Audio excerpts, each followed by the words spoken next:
pessoas! Tudo bom com vocês? Estamos aqui para mais uma aula de arte visual com a professora Leila, dedicada aí ao PAIS 2, a análise da obra Atrás da Estação Saint-Lazare, de Cartier-Bresson, 1932, fotografia. Para a gente começar, vamos falar um pouquinho sobre a vida de Henri Cartier-Bresson, vai ser um francês que vai viver entre 1908 e 2004. Vai vir de uma família abastada do ramo têxtil e por isso, já desde jovem, ele já vai começar ali a ter o seu contato com as câmeras fotográficas. E isso, gente, vai mudar aí a trajetória da vida do Cartier-Bresson e a trajetória da fotografia para nós hoje em dia também, ok?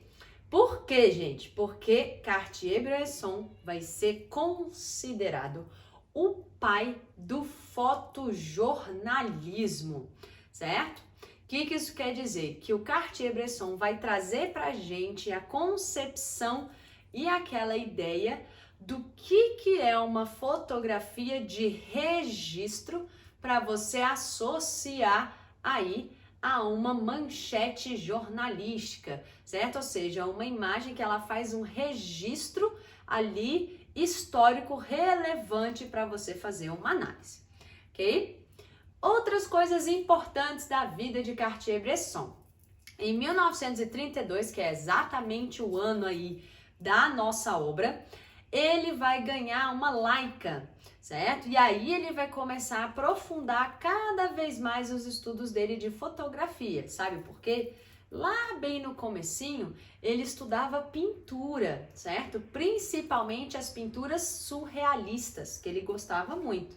Só que desde que ele ganha a Leica, ele migra para você aí, para o ramo da fotografia. Além de ser o pai do fotojornalismo, Cartier-Bresson vai ganhar inúmeros prêmios, certo? Vai ter várias exposições, vai fazer vários filmes, principalmente sobre sua vida, vai escrever diversos livros, certo? Então, vai ser um cara realmente muito importante para a fotografia, certo?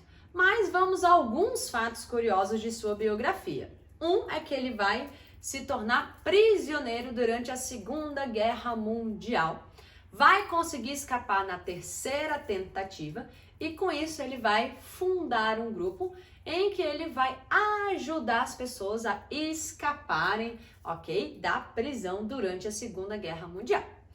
Quando a Segunda Guerra acaba, ele vai ganhar uma outra câmera, que era a câmera Magnum. E aí, com ela, ele vai ser contratado por algumas revistas renomadíssimas na época, como, por exemplo, a Vogue e a Life, e ele vai produzir uma série de fotografias que serão publicadas nessas revistas, certo? Depois, ele vai fazer algumas fotografias icônicas que entra dentro daquela ideia do fotojornalismo. Ele vai fotografar a morte de Gandhi e a República Federativa da China. Então, ele vai ser uma das poucas pessoas que vai conseguir entrar na China e fazer registros fotográficos, certo? Também vai entrar na União Soviética e alguns outros lugares. Então, é um cara aí bem desbravador aí na nossa fotografia, certo? Bom, nossa técnica compositiva é a fotografia. Aqui nesse vídeo eu vou estar falando alguns pontos relevantes sobre a fotografia, certo? Mas a história da fotografia é imensa, tem muitos detalhes, então a gente deixa aí para ver em outro vídeo aí mais de curiosidade, certo? O que é importante a gente saber?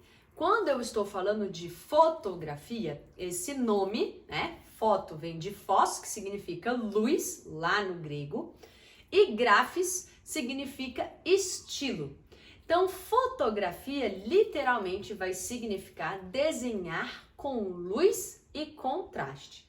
Ou seja, quando eu estou fazendo uma fotografia, eu estou trabalhando com luz e estou trabalhando com contraste. certo? Então, aqui, quando Cartier-Bresson criou a sua fotografia, que é a que está selecionada na matriz do Pais, ele escolheu para você uma angulação. Ele escolheu para você a quantidade de luz que estava entrando na sua fotografia, certo? Ele escolheu trabalhar ali com zoom, sem zoom. Ele fez todas essas escolhas. Por que que eu tô reforçando isso, galera?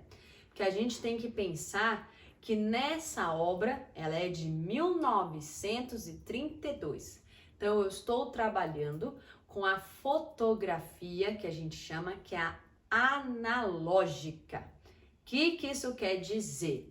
Eu estou falando de uma fotografia feita com uma câmera fotográfica, com um rolo de filme, certo? Com exposição à luz e que ele tem que fazer o clique no momento que ele queria para o registro da sua obra. Depois que ele fez isso, que ele tirou todas as fotografias que ele queria com aquele filme, ele levava para revelação, certo? Então isso tem que estar na nossa mente. A fotografia que o Bresson fez lá atrás é diferente da fotografia que a gente faz hoje com o nosso celular. Porque lá no celular a gente está trabalhando com pixel, a gente está trabalhando, né, com uma fotografia digital, certo? O Bresson não, o Bresson que vai escolher tudo para conseguir fazer aquela fotografia.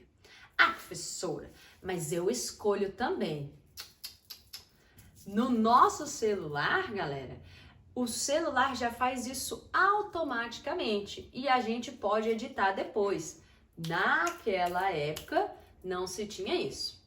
Professor, então você tá me dizendo que a fotografia que ele fez, ele ficou lá esperando um tempo para captar esse momento da foto?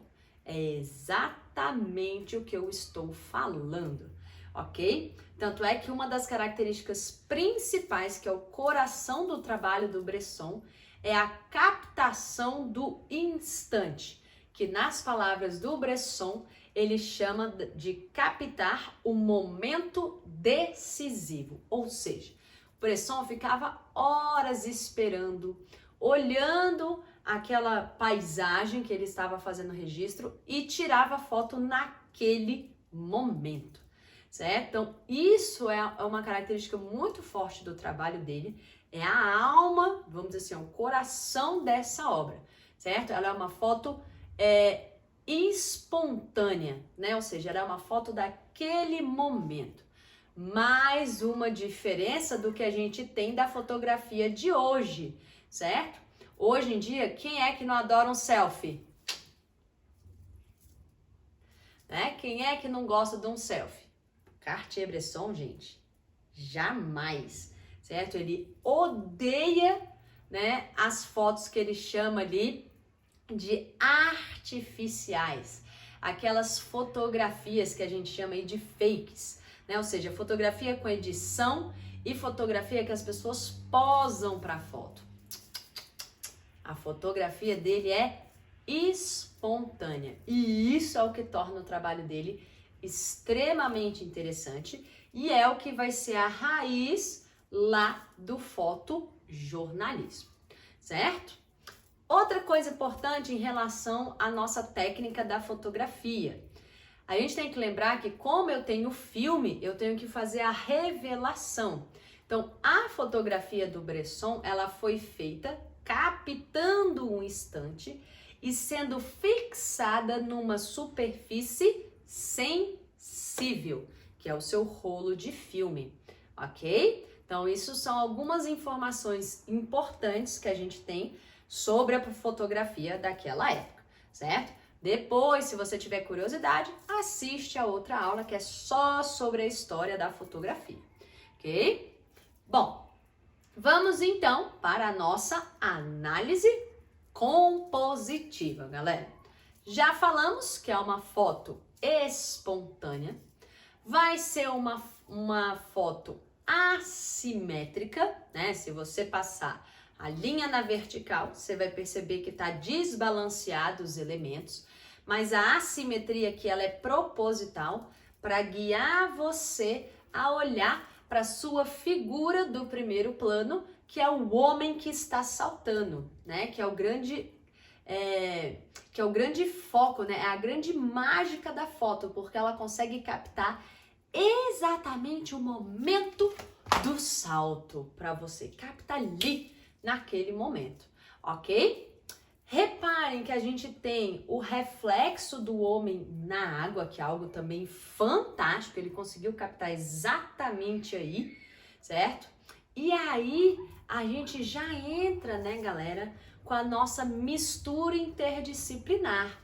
Tá falando de fotografia, a gente está falando automaticamente de física, porque a gente está falando de ótica, estamos falando de captação de luz, estamos falando de reflexo na água, na nossa imagem, e nós estamos falando também de química, porque a gente está falando de uma foto que tem que ser revelada.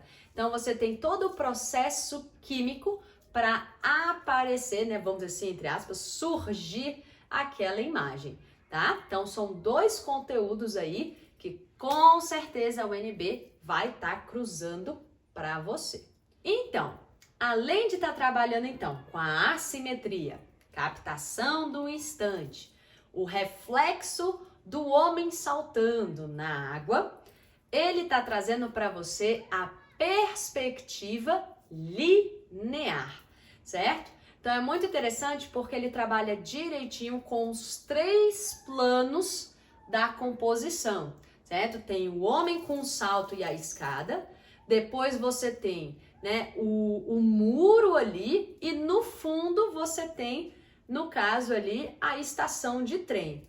Lembre-se que o título da obra é Atrás da Estação São Lazar. Então você tem a estação de trem lá no fundo, certo? O homem no primeiro plano e no segundo plano, né, você tem ali o cartaz do bailarino, que eu acho super interessante, porque o bailarino também está saltando no ar. Então, olha que angulação que ele escolheu para você, certo? Então, acho aí interessantíssima. E para a gente finalizar, a nossa obra ela está sendo feita de maneira monocromática, ou seja, está sendo feita somente com um croma, uma cor, que é para você ali, né, o preto e branco. Ou seja, a gente também pode chamar que essa obra está sendo feita com as cores análogas conhecidas como neutras, certo? Então, sendo feita de forma monocromática, em escala de cinza ou somente com cores neutras.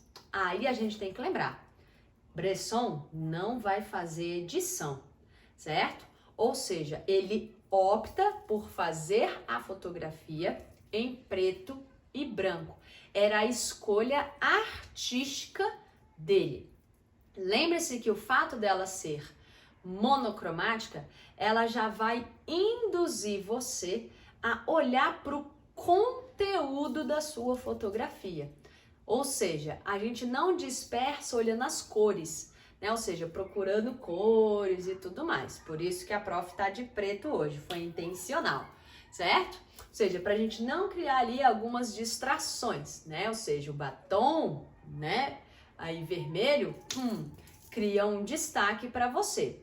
Então, as cores cativam o nosso olhar. No caso do Bresson, ele opta por não fazer, porque ele quer mostrar o ato daquele momento, ou seja, o instante é que é o relevante, certo? Então, a temática é o cotidiano, o instante que está sendo retratado para você. Por isso que ele escolhia trabalhar com as obras de forma monocromática, certo? Para a gente finalizar a nossa aula, né? Terminamos aí a nossa análise compositiva.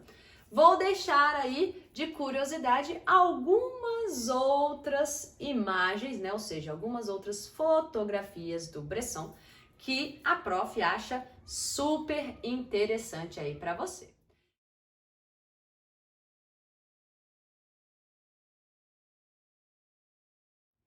Então, galera, depois de ver um pouquinho essas outras imagens, a gente acha ele muito mais interessante, né, galera?